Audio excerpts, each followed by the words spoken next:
അങ്ങനെ uniform civil code വന്നാൽ മറ്റ് കമ്മ്യൂണിറ്റിയിലുള്ളവർക്ക് ഒരു ഭാര്യ മാത്രവും ഇവന്മാർക്ക് 4ഉം 5ഉം കെട്ടാമെന്നുള്ള ആ പെർമിഷൻ അത് വളരെ വൃത്തികെട്ട രീതിയാണ്. അതിനെതിരെ ശക്തമായി പണ്ഡിതന്മാരാണ് മുന്നോട്ട് വരേണ്ടത്. അത് എന്ത് സാഹചര്യത്തിലാണെന്നും അത് ഏത് സാഹചര്യത്തിലാണ് അനുവദനീയമെന്നും വ്യക്തമായി പണ്ഡിതന്മാർ വന്ന് പറഞ്ഞ് മനസ്സിലാക്കാത്തടുത്ത് ഈ ഒരു അസമത്വം, ഈ വൃത്തികേട്, ഈ അരാജകത്വം നിർത്തലാക്കാൻ മറ്റ് കമ്മ്യൂണിറ്റിയിലുള്ള സ്ത്രീകൾ തയ്യാറാവുക.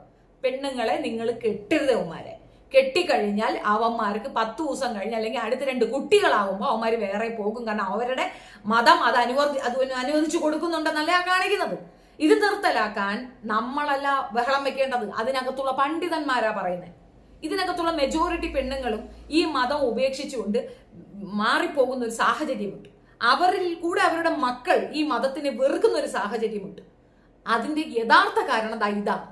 ഈ കണ്ട ഇടങ്ങൾ എത്രയും നിരങ്ങിക്കൊണ്ട് നടക്കുന്ന അവന്മാർക്ക് പെർമിഷൻ കൊടുക്കുന്ന ഒരു വൃത്തികെട്ട രീതി നിർത്തലാക്കേണ്ടത് നിർത്തലാക്കുക തന്നെ വേണം. സാഹചര്യം അനുസരിച്ചിട്ട് അങ്ങനെ ഒരു വ്യവസ്ഥയിൽ കൂടെ ഒരു വിവാഹം അനുവദനീയമാണ്.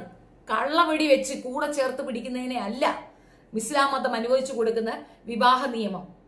അത് കൃത്യമായി പണ്ഡിതന്മാർ പറയുകയും ഇത്തരത്തിൽ തോന്നിവാസം കാണിക്കുന്ന വ്യഭിചാര കൂട്ടായ്മകളെ അകറ്റി നിർത്താൻ മതത്തിലുള്ളവർ, മേലധ്യക്ഷന്മാർ മുൻകൈ എടുക്കുകയാണ് വേണ്ടത്.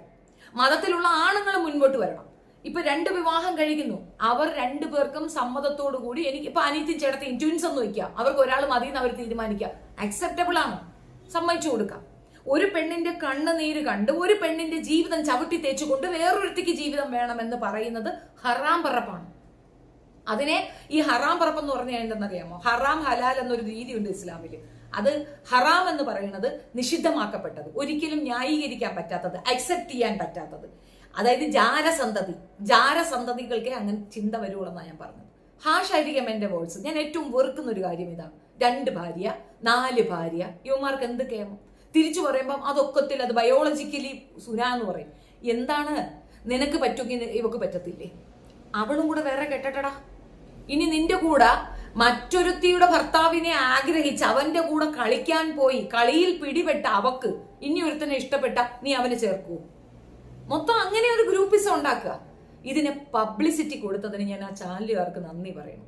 കാരണം അതുകൊണ്ടല്ല നമ്മളിത് മനസ്സിലാക്കിയത്. ഇത്തരം വൾഗർ ടീമിനെ നമ്മൾ അടുപ്പിക്കാതിരിക്കുക, സമൂഹത്തിൽ നിന്നും മാറ്റി നിർത്തുക. നികൃഷ്ട ജന്തുക്കൾക്ക് ഒരു കാരണവശാലും വ്യൂവോ അക്സെപ്റ്റൻസോ കൊടുക്കാതിരിക്കുക. ഇവർ സൊസൈറ്റിക്ക് കൊടുക്കുന്ന മെസ്സേജ് എന്താണ്? ഇവരുടെ മക്കൾക്ക് ഇവർ കൊടുക്കുന്ന മെസ്സേജ് എന്താണ്? ആ ചെറുക്കനിക്ക് എന്താണ് മെസ്സേജ് ഇവർ കൊടുക്കുന്നത്? ബാപ്പാക്ക് 2 പെണ്ണ് ഒരേ വീട്ടിൽ വ്യഭിചാരം നടക്കുകയാണ്, നല്ല വ്യഭിചാരം, ഇത് എനിക്കും ചെയ്യാം. ആ പെൺകുട്ടിക്ക് എന്താണ് കൊടുക്കുന്നത്? ഞാനൊരു